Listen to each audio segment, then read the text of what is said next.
Welcome back, Nanites, to the Nanotorium and my self-historical exploration around the amazing virtual canvas presented of feudal Japan from the perspective of the hyper-advanced animus behind Ubisoft's amazing new game, Assassin's Creed Shadow. Again, for me, this game was meant to be played and savored like fine wine. Why rush a good thing when countless hours were poured into to transport you from a hard day's worth of work to Japan in the early 1500s? The series promises to take a very casual look at the details that went into what I believe is an award-winning experience. Note that Shadows is fraught with historical tidbits in the form of shards and documents that can be collected and referenced in the game's menu sidebar. This series was realized as a means to get the Reader's Digest in video form while grinding away at becoming the shogunate of feudal Japan.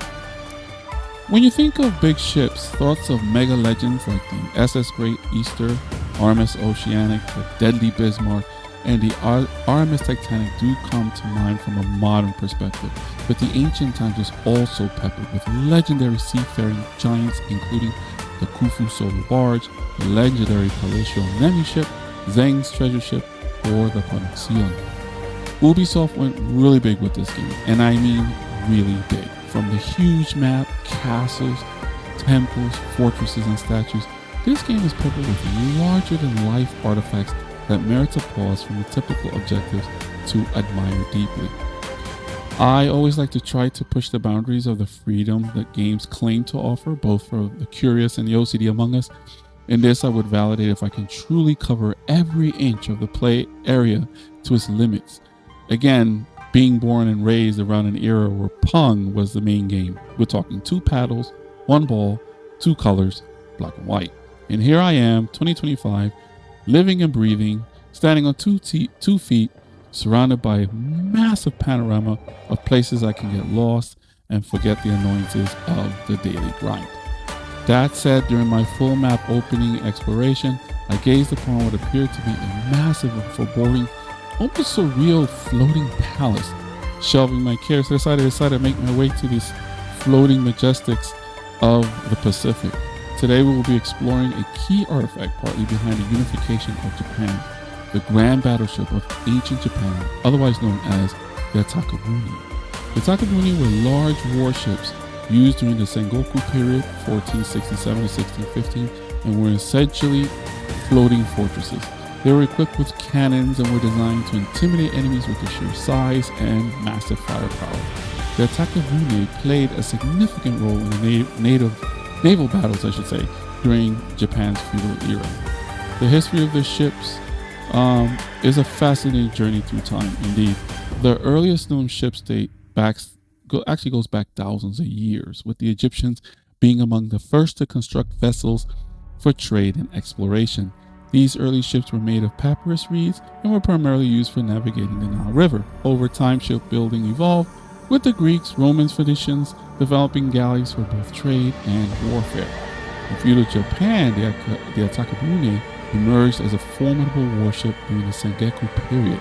These floating fortresses, as they were called, were used in coastal battles and were often reinforced with iron to withstand attacks. They played a very significant role in naval warfare, with notable figures like Lord Oda Nobunaga utilizing them in key battles.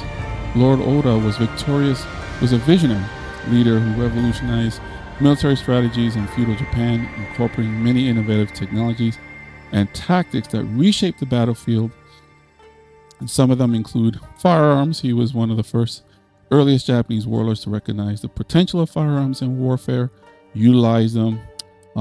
The arquebuses, the matchlock guns, flintlocks, extensively, and most notably during the Great Battle of Nagashino in 1575, where he deployed 3,000 musketeers in organized valley to defeat his enemies. This tactic overwhelmed Takeda's clan, famed cavalry, and marked a turning point in the Japanese warfare. Nobunaga was also reimagined the castle design, and his construction of the Azuki Castle, completed in 1579, was truly groundbreaking. Unlike traditional castles, which were primarily military stronghold, Azuki Castle was both a fortress and a symbol of cultural and economic power, with elaborate decorations to signify Nobunaga's dominance. I'll cover a little bit more of that in future releases of the series. Nobunaga worked to weaken the power of feudal lords and Buddhist monasteries, which had traditionally held significant influence. His campaigns against militant sects like the Ikuiki and siege of Ishiyama Honganji Fortress were part of his border strategy to consolidate power. The Atakebune warships varied in size and capacity, but they were capable of holding significant numbers of warriors and equipment. Some of these ships were known to carry as many as 100 or more warriors armed with matchlock guns and bows. Additionally, they were equipped with 3 to 4 cannons and other weaponry. The ships were propelled by nearly 200 oarsmen, depending on the size of the ship. In terms of items, the Atakebune often carried supplies, armaments necessary for coastal battles. Their design was emphasized on strength, firepower, making them formidable floating fortresses. I know that upon sailing up to one of these, just the sheer bulk and size of them do look very frightening. I can imagine what this would look to the untrained eye or to a normal farmer that would see this off in the distance. Again, a symbol of power in the Japanese culture. The construction of the Atakebune was a complex process that reflected the craftsmanship and naval engineering of feudal Japan. These warships were primarily made of wood, with some being reinforced with iron plates for added durability. The hulls were often double planked and coated with lacquer to improve waterproofing. The design emphasized strength and firepower, making them effective for coastal battles. Now, some of the ships that I've seen so far in the game seem to have one portcullis. Some of these ships were quite large and had as many as 6, 3 on either side, to ease the embarking and debarkation of men and their supplies.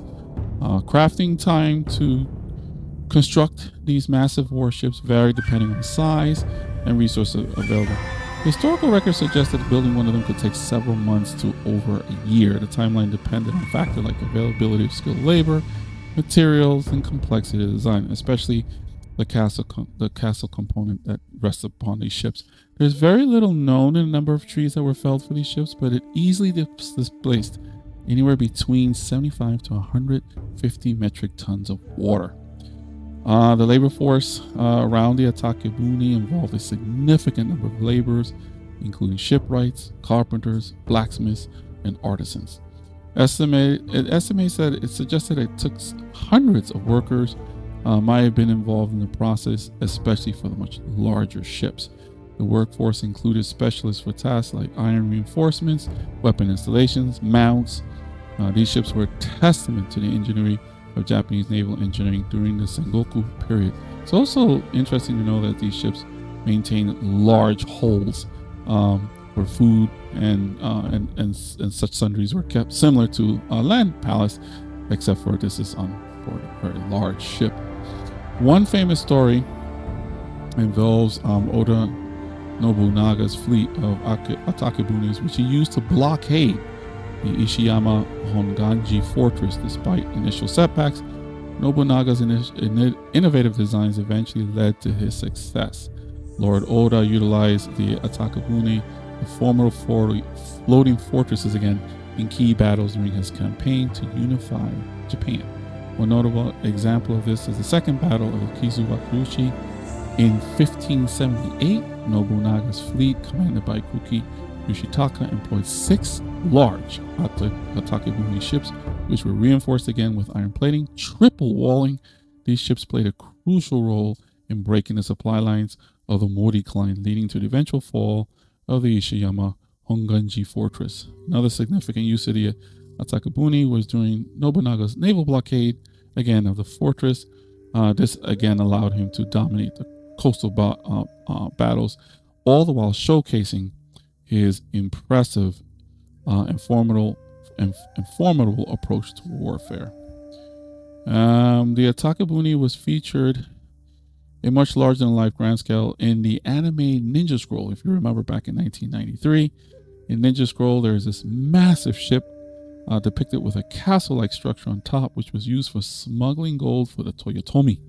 This ship is a creative interpretation inspired by the historical Atakebune, 3 times the size, I believe 4 times the height blending historical elements with the anime's fantastical style.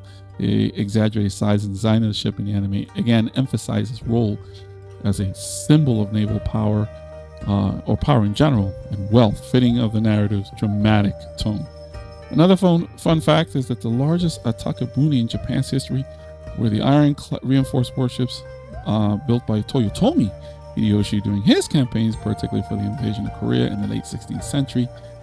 These ships were described as literally being covered in iron plates, very little wood, making them a formidable floating fortress. According to historical accounts, one of these ships measured about 36.3 meters, or about 120 feet in length. However, despite their impressive size and design, these massive Atakebunes had structural weaknesses, such as defective ribs, which made them prone to damage and sinking. They were also less maneuverable compared to their ships. So imagine if you have these, again, floating palaces, giant ship, tiny rudder, very difficult to maneuver. And which led eventually to his retirement as naval technology increased around Japan. So during the time of the shipbuilding technology started to increase in other areas, like Korea, the Atakebune faced challenges against the superior power of the Korean Panoxion ships, which eventually dominated the seas as well. As we discussed earlier, Nobunaga utilized the Atakebune in naval battle, showcasing his adaptability in warfare. Again, the blockade against the Hongjonji fortress turned the tides in the battles during feudal Japan, and it paved the way for his successors like, again, Toyotomi Hideyoshi and Tokugawa Ieyasu to make way into history's Japanese military, political, and cultural history, and it still remains profound to this day. In my opinion, Ubisoft developers implemented one of the key facets, if not turning point, during Japan's tumultuous period quite well. And to not include these fearful, powerful ships would almost be like rendering the Mona Lisa without nerves. As you can probably tell, this again marked a major pivotal point in feudal Japan's warfare, its history, and unification. As you can probably tell from the shots that have been provided, I do not dare approach these ships any closer than what I am, much less board them, to potentially face the pointy end of the weapons held by the formidable seamen that no doubt are fiercely guarding what one could only imagine is like awesome collectibles, loot, and gear. I noticed there are quite a few of them harbored, again, probably to represent the blockade, the famous historical blockade that was implemented. And in no doubt would test your mettle if you can survive clearing them, were applicable. For now, I think I will just admire them from a distance before I can go Pirates of the Caribbean on them. This has truly been a profound discovery during my casual walk and exploration of the map that is Assassin's Creed Shadows. If you're gnashing your teeth and drooling to take them on just because, if you're interested in how to solo and maybe use these ships as firewood for your hideout, then I would turn your attention to the channel Dark Strider. He is the ultimate connoisseur of all things Ubisoft gaming, in particular the Assassin's Creed franchise. There is absolutely nothing that's left unturned by him and his tightly knit members of veteran gamers. They literally work 24/7 to provide the good, bad, and ugly of any game that graces their multidimensional and highly technical, diverse periphery. Like and subscribe to help continue the steady flow of content. Whether you're a platinum stacker or a casual gamer like me, there is much to explore within the league. I want to send a huge thanks for watching this video and an interesting piece of history. Again, giving a huge shout out to my mentor, Dark Strider, for motivating me to retake this journey of content production. Please like, comment, and subscribe to help this fledgling content producing gaming veteran, provide more content in the near future. I will continue to unearth more interesting tidbits and will be churning out more content in the near future. Remember that a simple act of kindness and generosity is in itself heroic. This has been Nanotorium with another casual historical journey through the lens of Assassin's Creed Shadows. Take care, everyone.